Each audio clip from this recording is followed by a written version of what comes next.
Yo, what's up? I'm back. This is a video about the parents who hired a hitman to murder their 16-year-old daughter. I saved this video yesterday, but today, I just want to say we're going into the weekend. Let's just end things off strong. Um, I think I will be uploading Saturday and Sunday since I won't be having much to do, so y'all can expect a lot of uploads on Saturday and Sunday. But other than that, let's get straight into the video. When one of the brightest and most loving girls in a community is turning 16, you can only wish for the best in her life. Janelle was a loving, very intelligent, smart young woman who wanted to be a doctor, who was an honor student. That was the way people would describe Latania Janelle Carwell, widely known as Janelle. Surely she had a bright future ahead of her. So, on her 16th birthday on April 17th, 2017, which also happened to be Easter Sunday, she decided to have a cookout with her family and friends, not knowing that a few hours later, her fate was going to take her far from the life she had dreamt of. Now, Janelle had a seemingly pleasant and peaceful life next to her little sister, her mother Tanya Tripp, and her stepdad, Leon Tripp. As a teenage girl living in Richmond County, Augusta, Georgia, Janelle just wanted to become a doctor someday, which reflected the kind of heart that she had. And that is why what happened on the night of her birthday took everyone by surprise. On that night, her mom went to bed early while Janelle and her stepdad stayed up celebrating, or at least that's what Janelle's mom told the police. But it seems like they didn't stay up that late, as it was reported that by midnight, Janelle was already in bed. However, a few minutes later, she was woken up by her stepdad, who asked her to go with him all the way to Clarks Hill, South Carolina. And since it was only a 28-minute drive, it didn't seem like that big of a deal to her, except that it was almost 1 a.m. in the morning. So you all may be wondering, why would he need his stepdaughter's help at this time of night? What stepdad wanted his daughter to go with him to help another guy at 1 o'clock in the morning? He said he was going to help a friend who was having problems with his car. And since Leon didn't know how to use his phone or even Google Maps, That sounds too weird to me because not even much girls know about cars. So it's like, bro, he sound weird off rip. Talking about some stepdad, fake ass renter daddy. he probably thought it was a good idea to take a tech-savvy young woman to help him out. But then, the next day, when Janelle and her stepdad didn't make it back home, her mom started to worry. And just like any worried mom, she called the police to inform them of what she think may have happened. I've been calling and texting and leaving messages and nothing. Janelle and her stepdad had officially gone missing, and they were not picking up their phones. During the month that followed this awful event, Pastor Angela Hardin took the case to social media, pleading for clues and going live on Facebook with Janelle's mom, Tanya Tripp. And if the worry of a missing child wasn't enough already, Mrs. Tripp then revealed that she had an ongoing battle with brain and lung cancer that prevented her from going with Leon the night he and Janelle went missing. I was inhaling too much of the smoke, so my husband told me to go in the house and lay down. So I did, because I couldn't breathe, said the pleading mom. And at that point, people started to realize that this poor woman was regretting letting her daughter to go out so late at night. Her message surely started to touch people's hearts. I need my baby home, like 15 days ago type home, because she has never been away from me this long. People started to worry and came together as a community to support this worried mother. After all, Janelle was so loved by the people in the community, and they were eager to do anything to get her back home safely. They started gathering donations to put together a reward for anyone who had information regarding her whereabouts. Meanwhile, the police also started working on the case, and very soon, they came across a promising clue: a white pickup truck like the one Leon Tripp drove that night. This clue soon brought a sense of hope, as the truck was spotted near the neighborhood where Janelle and her family lived. But when they checked the vehicle for any traces of blood or any evidence of a crime, they found nothing. So they decided to step up their search and track the victims' phones. And to the surprise of local authorities, the phone records showed that neither Janelle nor her stepdad had been in Clarks Hill at all, which is the place where Janelle was supposed to help her stepdad out to fix his friend's broken car. And what made this even more alarming is the fact that a now 16-year-old teenage girl who used to be so active online had gone silent on all her social media accounts. Clearly, at this point, something was very wrong. Did someone steal her phone? Had something else happened along the way? Did someone steal their car and drop them off somewhere else that prevented them from getting back home? There were so many questions up in the air and no clear answers to any of them. But all of that was about to change as soon as someone came forward to say that Leon, the stepfather of Janelle, had been spotted in a location, but without the presence of his stepdaughter. And soon enough, it was confirmed that Leon had actually been spotted in Atlanta, Georgia. With friends and contacts all over Atlanta, it seemed reasonable for Leon to go there, except for the fact that he was making these trips while people were looking for him and Janelle. So, it was time to track down Leon, but before doing that, the detectives involved in this case decided to dig a bit deeper into his past. It didn't take long for them to realize that in the past, Leon Tripp had been in prison due to assault charges that had something to do with cruelty to children. And on top of that, he had met Tanya while he was still behind bars. The two then fell in love and even got married while he was still in prison. And in fact, as soon as he got out of jail,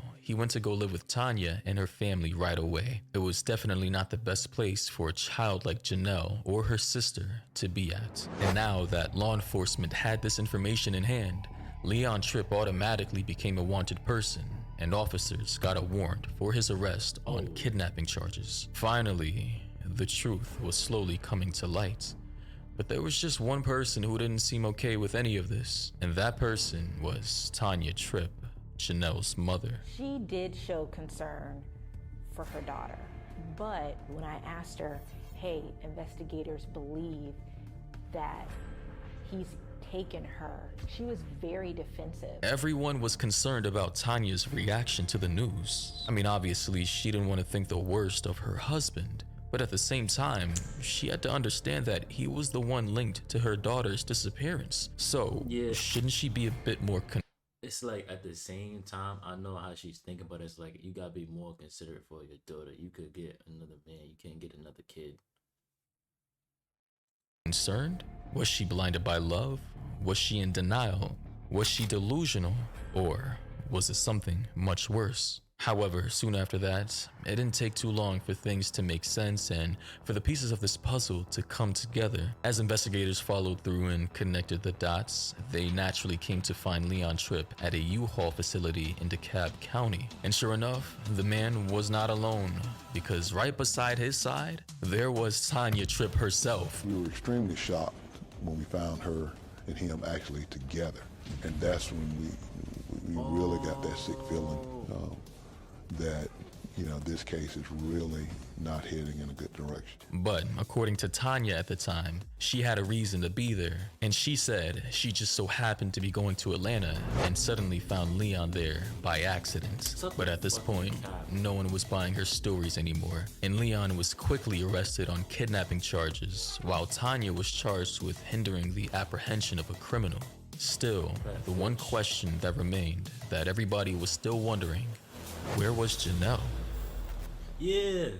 Now, while the authorities kept trying to find answers to this question, other clues began to become clearer. For example, when Tanya told the police that Janelle and her stepdad had gone missing while going to Clarks Hill, South Carolina, what Tanya was actually doing was just sending the authorities in the wrong direction, buying more time for Leon to take Janelle wherever it was that he had taken her. Moreover, it was discovered that Tanya didn't have cancer at all. She had just made the whole thing up. This revelation obviously got many people upset, and Tanya just kept digging herself into a deeper and deeper hole of lies. As she was processed, she gave different interviews with slightly different stories.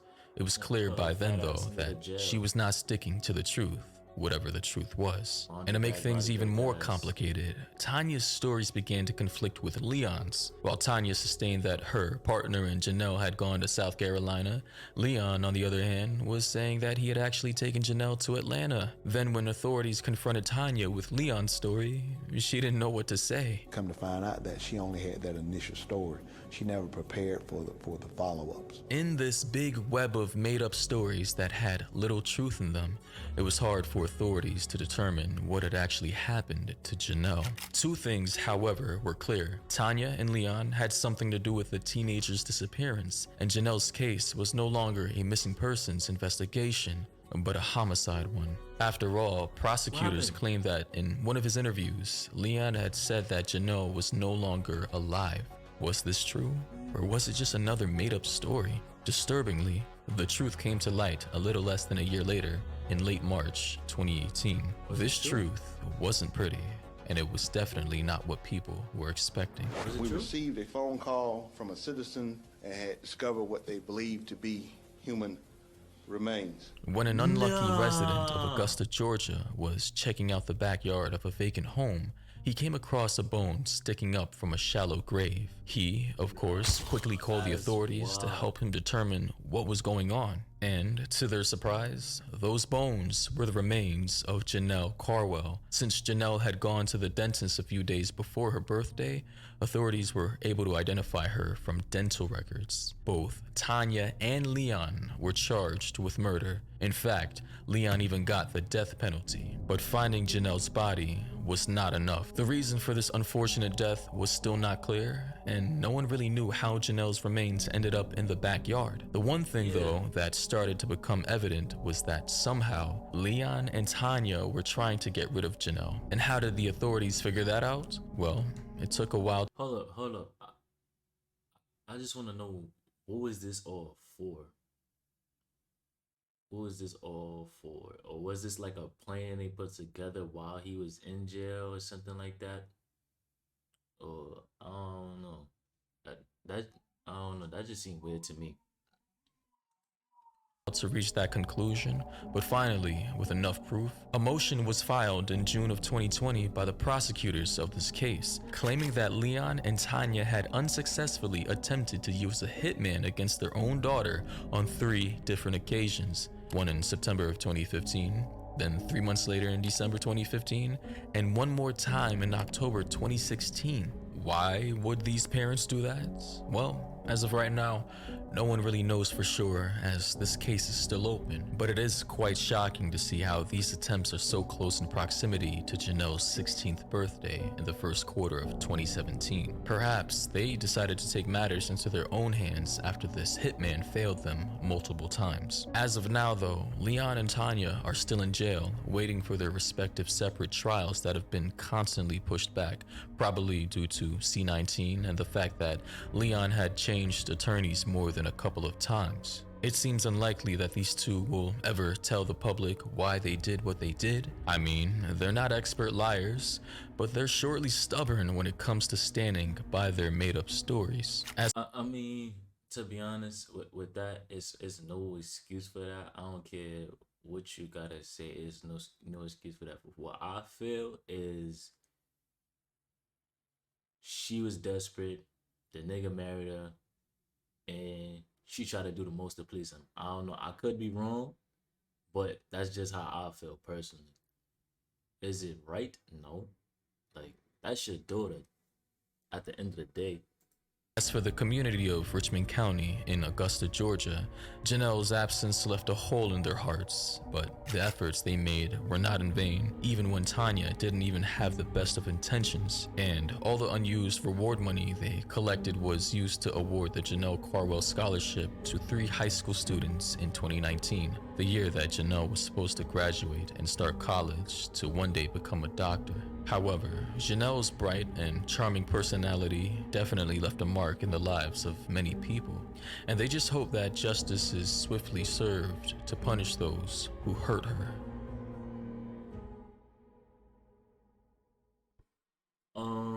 That's gonna wrap up that video. That's a crazy video, to be honest.